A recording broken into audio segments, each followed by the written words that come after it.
Hey everyone, ओम नमः शिवाय and welcome back to the channel. I hope कि आप सभी ठीक होंगे और अपना भी ध्यान रख रहे होंगे और आप सभी की तैयारी भी एकदम अच्छे से चल रही होगी।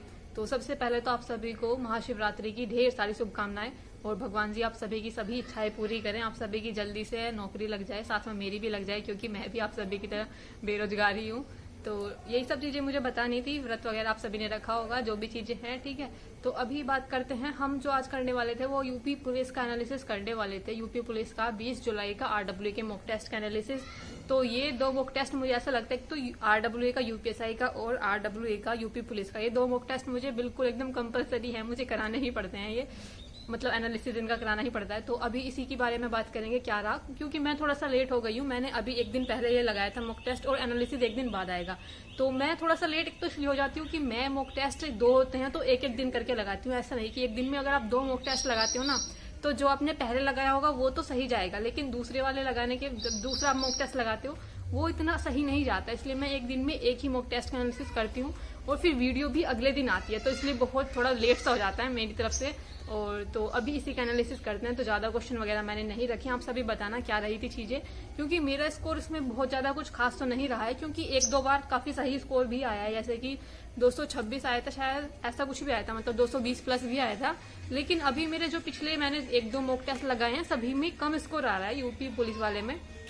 और कहीं ना कहीं ये जी के जी सही पूछ रहे हैं, मतलब ऐसा नहीं कि बिल्कुल आसान आ रही है, और इसी की वजह से स्कोर कम आ रहा है। सारा जो जी के जी वाला पार्ट है, पूरा जो इनका करंट अफेयर वाला पार्ट है, उसकी वजह से सारा स्कोर थोड़ा कम हो जाता है। अभी इसी के बारे में बात करेंगे और आप सभी का स्कोर क्या रहा बता देना। और कहीं ना कहीं इसमें ना स्कोर इसलिए भी कम हो जाता है क्योंकि यहाँ पर निगेटिव मार्किंग नहीं है। हमें आदत पड़ी हुई है एकदम वो यूपीएसआई की तरह तैयारी करनी है, मतलब जो जो क्वेश्चन दिखा, जो आता है वो क्लिक किया, जो नहीं आता वो भी क्लिक कर दिया, क्योंकि वहां पर तो निगेटिव मार्किंग नहीं होती। लेकिन इसमें निगेटिव मार्किंग है तो बहुत ध्यान से करना पड़ता है, लेकिन फिर भी माइंड उसी तरह से काम करता है। मैंने काफी सारे क्वेश्चन मुझे ऐसा लग रहा था जिनमें कंफ्यूजन था, फिर भी मैंने वो चूज कर लिया, जिसकी वजह से मेरे पॉलिटी वाले मतलब जो जी के जीएस वाला पार्ट है उसमें ज्यादा गलतियां हुई है मेरी। तो चलो कुछ क्वेश्चन देख लेते हैं, उसके बाद बात करेंगे कि स्कोर क्या रहा। आप सभी अपना स्कोर बता देना। तो थोड़ा सा लेट हो गया लेकिन ठीक है, मॉक टेस्ट है, आप किसी भी टाइम लगाओ। एक हिंदी में ना एक क्वेश्चन था कि पश्चिमी हिंदी की सर्वाधिक प्रमुख बोली इनमें से कौन सी है। मैंने खड़ी बोली लगा दिया, क्योंकि देखो सभी को ना अपने इधर की बोली ऐसा लगता है कि हाँ शायद यही सबसे ज्यादा फेमस है।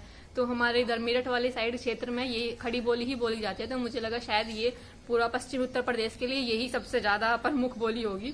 तो मेरा ये क्वेश्चन गलत हो गया, इसमें ब्रज भाषा आना था। ये क्वेश्चन था हिंदी वाले पार्ट में पूछा हुआ था क्वेश्चन, ये मेरा गलत हो गया था।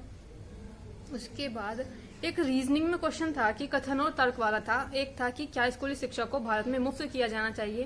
पहला तर्क था कि हाँ, साक्षरता के स्तर में सुधार करने का यही एकमात्र तरीका है। और दूसरा था कि नहीं, यह पहले से ही भारी बोझ तले आए राजकोष पर अधिक भार डालेगा।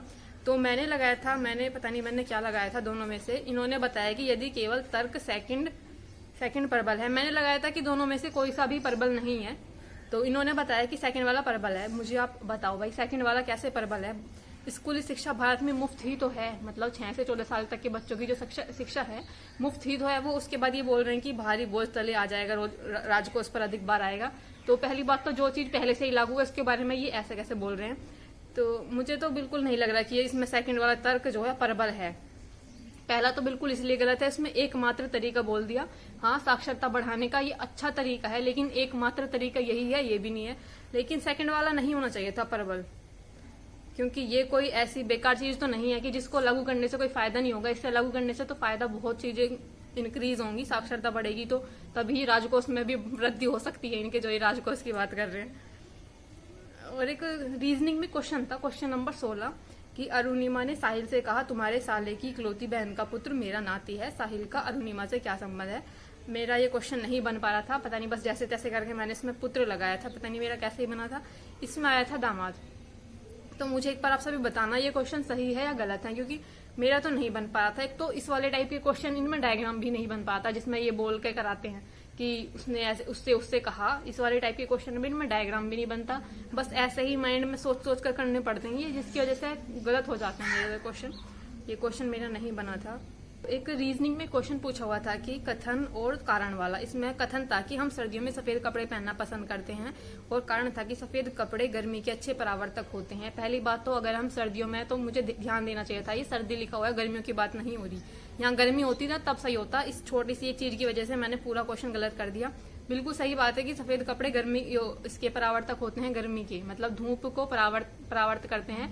काले कपड़े एब्जॉर्ब करेंगे, जिसकी वजह से डार्क कलर के कपड़ों में ज्यादा गर्मी लगती है और इसलिए कहीं ना कहीं गर्मी के टाइम पर लाइट कलर के कपड़े व्हाइट वगैरह पहनो तो ज्यादा सही रहता है।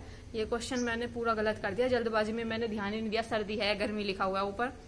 और क्योंकि नीचे वाले जो सेकंड सेंटेंस है ना, इसमें गर्मी की बात हो रही है और ऊपर वाले में सर्दी की, मेरा ध्यान नहीं गया। शायद मुझे लगा दोनों में ही गर्मी की बात हो रही है। मैंने लगाया था कि सही है और सही व्याख्या भी कर रहा है, लेकिन इसमें था कि ए गलत है लेकिन आर सही है। ये क्वेश्चन बस हो गया गलत।